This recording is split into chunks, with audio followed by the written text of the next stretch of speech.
دا یو ورور سوال کړی دی چې صلاة الضحا څو رکاته دي او ما داسې اورېدلي دي چې کم سے کم 2 رکاته دي او زیات نه زیات 8 رکاته دي. دا خبره صحیح ده؟ الجواب د صلاة الضحا په باره کې نصیحت دی زموږ ټولو ملګرو ته چې زموږ کوم تفصیلي درسونه دي هغې ته رجوع وکړئ. موږ ښه تفصیل سره د صلاة الضحا مسایل احکام هغه بیان کړي. د مقام د هغه تفصیل نه دی خو کم سے کم 2 او زیات نه زیات 8. نو دا خبره صحیح ده چې کم سے کم 2 رکاته دي، دونه خو نه کمیږي.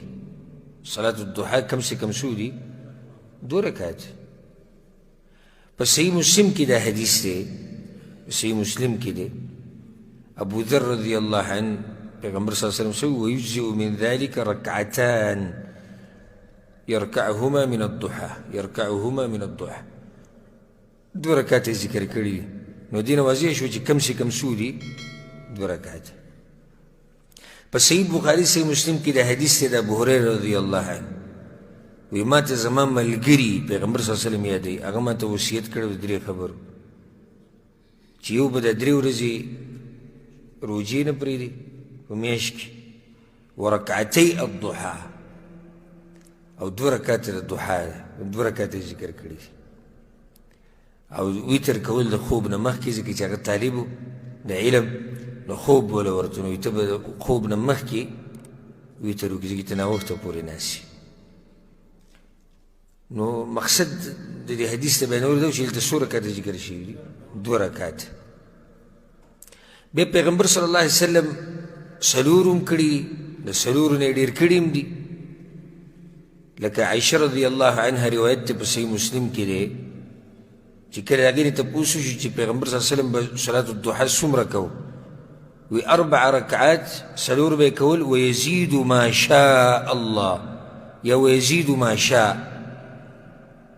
او چې څومره به یې زړه وغوښتي دومره به یې ډېره و، یعنې څومره چې به یې زړه وغوښتي دومره به یې ډېره و. د دین علما دا فایده اخلي، بعض محققین علما چې د زیاتې صحت نشته، او دلیل پې دا دی ځکه چې عایشه رضی الله عنها څه ووایي چې څومره او ډېر به چې څومره به یې زړه وشي دومره به یې ډېر وکړو.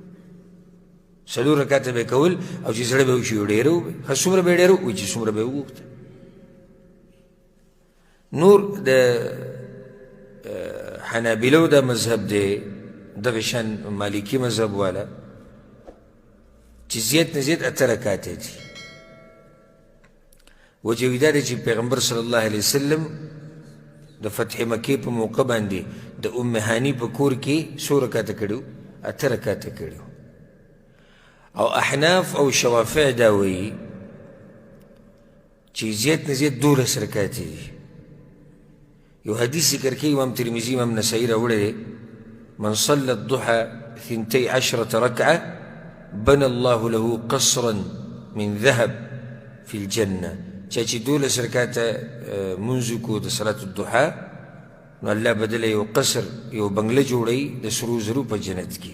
12 رکعته ذکر کړي. دا روایت سندن کمزوری. نو راجح خبره دا ده والعلم عند الله چې کم سے کم 2 رکعته دی او زیات نه زیات چې څومره کې کم سے کم 2 رکعته زیات نه زیات چې څو کې، او طریقې دقه د 2 رکعته کول. والله اعلم.